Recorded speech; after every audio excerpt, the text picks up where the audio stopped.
Alright, so here's another recording. This time I'm playing Pantheon again. We're running a slightly different setup this time. A Mumu, Cassiopeia, Jax, Kennen, and then me as Pantheon.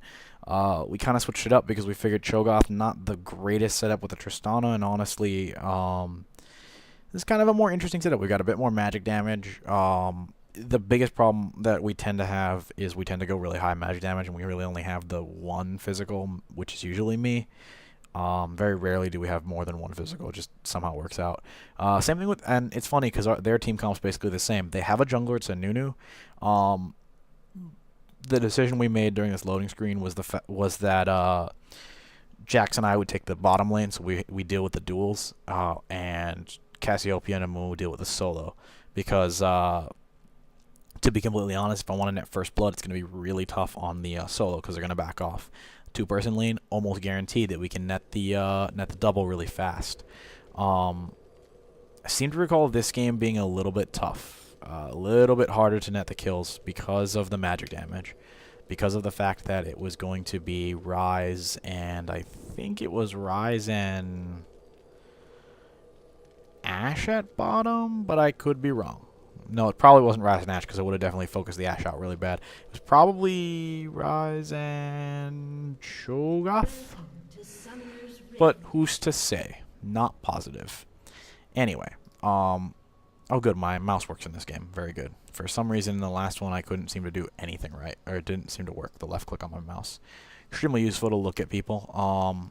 So here you see Cassiopeia with the Meki Pendant, 1 health potion. Definitely going to shoot for Tira, I'm pretty sure.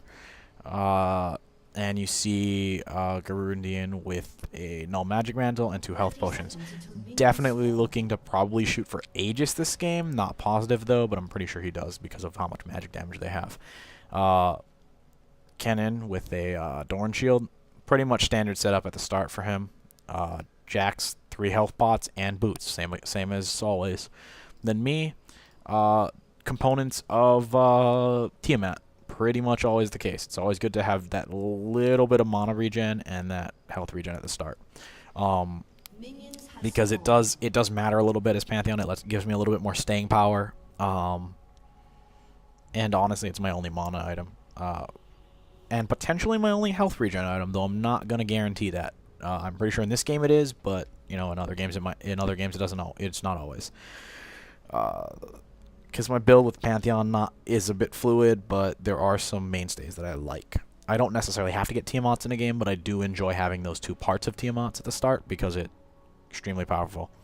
Well, I mean extremely powerful in terms of the fact that I don't really need the base damage as much because my level 1 damage is pretty high. Here you see me bush check. Not the smartest move always, but, it is what it is. So it's Cho'Gath Rise. So one thing we got to watch out for, and one of the things I was having trouble with this game, is Rise has about the same range as I do. Extremely difficult to put shots on him when he's throwing shots at me.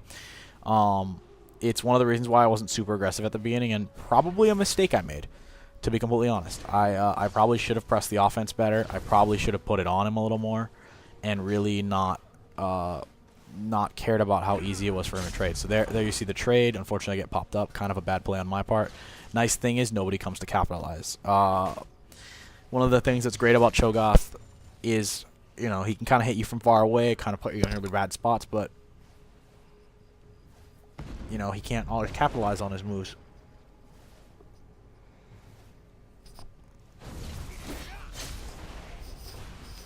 Kind of hit 2. I'm now going to go for my stun, because, as always, it's always handy.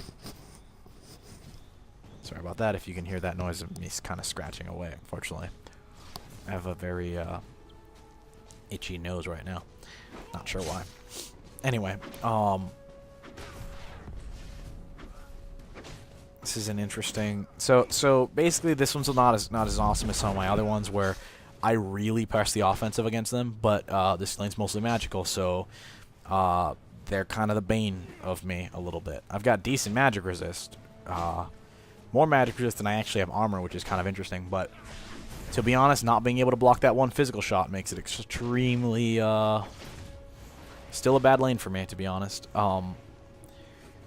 We managed to get the Rise to expand, use up 1 health potion, but I know he has 2, so I'm trying to get him.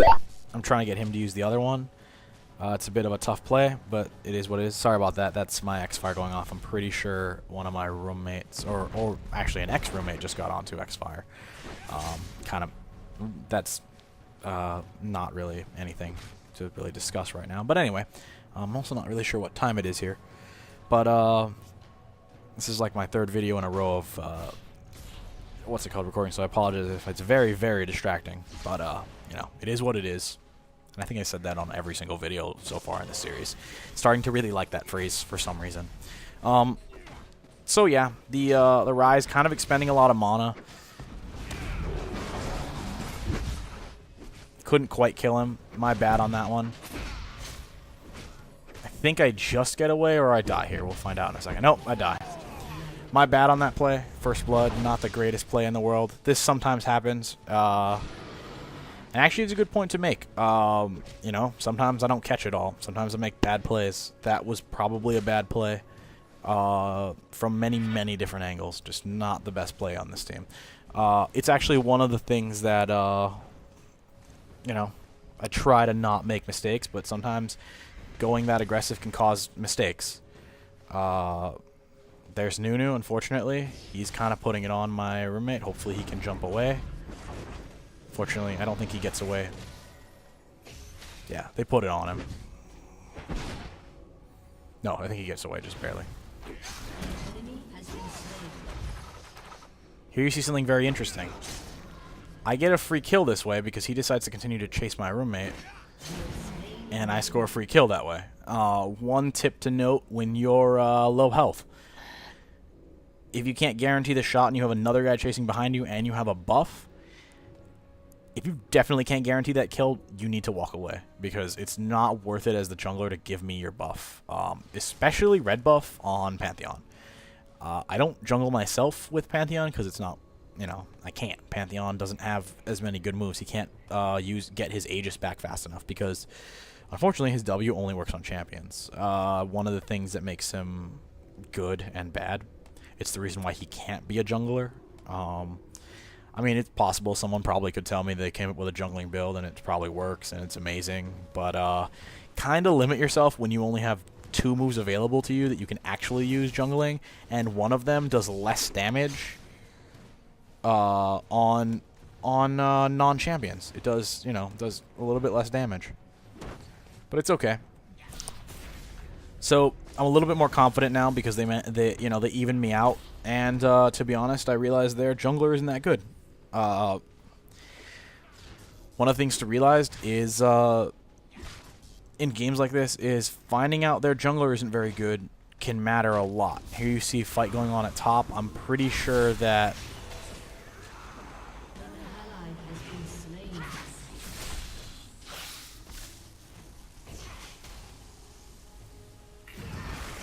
it doesn't go super crazy well, but that's okay.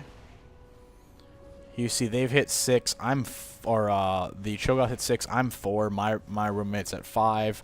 I'm got a nice deficit going, but I've got red buff, so that's kind of what matters. However, you know, I can deal with the level deficit if it's only on one guy. And honestly, it's Cho'Gath. Yes, his ultimate's very dangerous, but it's not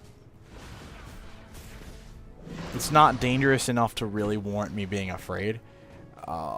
You know what I mean? Like, it's a great move, but it's true damage. No way to stop it anyway. So as long as I keep myself above really, really low health, I'll be fine.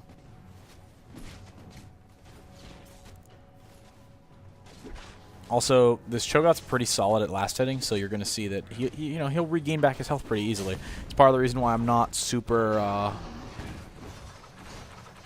Unfortunately, I'm not really catching my E's for some reason in this game. I'm having a really hard time. Not really sure why.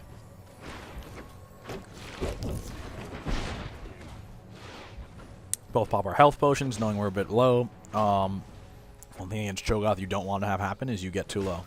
You always want to make sure you have a bit more health, so if he tries to feast you, he can't kill you with the feast. He might be able to kill you with another move, but not being able to feast is kind of handy. Or not being able to get the more increased health when he's trying to feast you is a little bit handy, because that can mean the difference between him killing you or him not killing you and not having enough health, and you kill him out because he tried to feast you when he's at low health.